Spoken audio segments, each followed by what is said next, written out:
And when it comes to superheroes, obviously, like hair, makeup, costumes, bombastic things are part of the game, right? Like, so you both had to do some pretty intense hair and makeup and costume stuff. What's the hardest part of, I guess, kind of getting into character when that much technical stuff is involved? And do you have any crazy hair and costume stories, either one of you? I mean, mine probably speaks for itself. Yeah, from the crazy costume hair and makeup guy himself. I mean, but you probably took just as long to get your makeup on as I did, right? No, yeah, totally. There was a lot of spackle over sandpaper situation. That's right, yeah, the hammer and chisel. Exactly. You had to rebuild me from the ground up. Yeah, well, people always ask how long it takes to put the makeup on. We got it down to a science. By the fourth, fifth time, we became a well-oiled machine. And so our best time, I think, was 2.5 hours. But what people don't understand is that taking the makeup off is just as hard as putting it on. So, you know, these humans, when they're done work, they just get into a car and they go home. And they're at home with a beer, watching TV, and I'm still at work with a hammer and chisel trying to get this prosthetic forehead off my head. So it took just as long to take off. And I was very resentful of that. Well, it didn't help that we would also send you selfies from home. I would be the first at work and the last one to leave every day. No, and I was just thinking just the physicality of just playing a superhero on a weekly series and what your body has to go through because you have to look good in the suits. Because I'm pretty sure, I don't know how many fittings or how many alterations you guys have to do, but you guys are still people. How much do you have to train and all that stuff in order to get in those costumes? I was very fortunate because Dreamer didn't involve a lot of athleticism or physicality. You'll notice in all of those fights I was often towards the back going pew pew pew. So that was a lot easier than what some of the others had to do. But then I'd go home and like a crazy person in the mirror be like practicing like dream choreography and even getting the hand gestures down, that has to be a whole process. Well, you know, it was just. I remember when we were figuring out your dream hand stuff. Oh yeah, because I didn't know what I wanted to do, and then you came up with like this really cool like under the arm thing. I just remember you trying out a bunch of different things, and I was like, no, that's no. Yeah. That could be good. Yeah. You were like, stop. You look ridiculous. What you want to do is.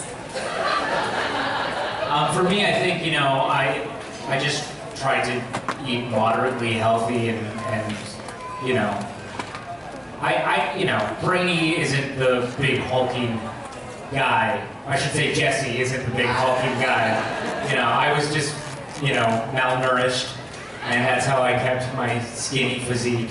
In the 5th, 6th season, the suit started getting a little tight. But for me, it was all about posture, and I had a device that was like this elastic band type thing that I would wear around my shoulders that would keep myself straight and like train my back to have this like upright posture. And so I basically had like 3 or 4 poses that I would cycle between. I would have my hand triangle. Yeah. I would have my like, fist behind the ring. back. Yeah, and the behind the back. Which was funny because when there was a scene in season 4 where Brainy uses his image inducer to look like Sam Witwer's Ben Lockwood for a scene. And so Sam got to play me playing him, right? Which is like Sam's dream. You know, what I did was I sent Sam a video recorded of myself doing the scene. And I just hammed it up in the video. I'm like, doing my hand thing on this line, and on this line I put my hand behind my back, and you should say, when she says, wow, that worked out, you tell her, obviously, walk forward, but then forget that she's there and then bring her back. Yeah. Like, I just mapped out the blocking for how to play Brainy, right? And so, you know, we shot the scene, and Sam just did this great impression of me doing him. And he told me it was very unnerving because behind the camera, all he could see was this little blue alien peeking his head over the camera to make sure that he was doing it correctly. But that was like, cut. What was that?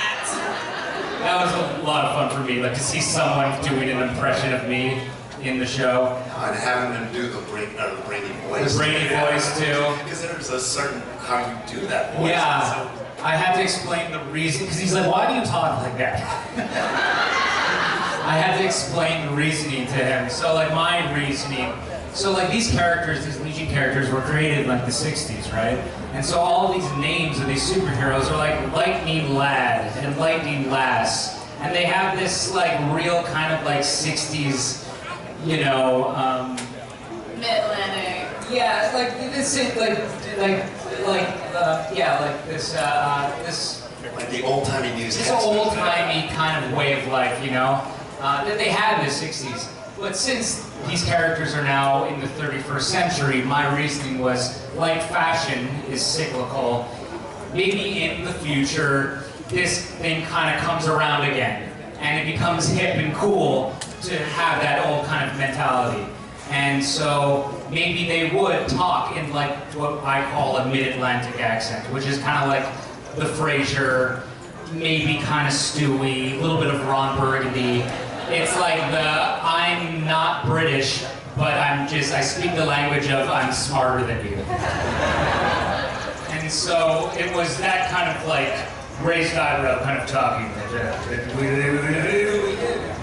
And so I mixed a little Jeff Goldblum in there, and so that's the reason why I talk like that. That's great. Which I fluctuate between, you know? And I thought it was cool, oh, when I'm evil brainy, I can just drop that completely.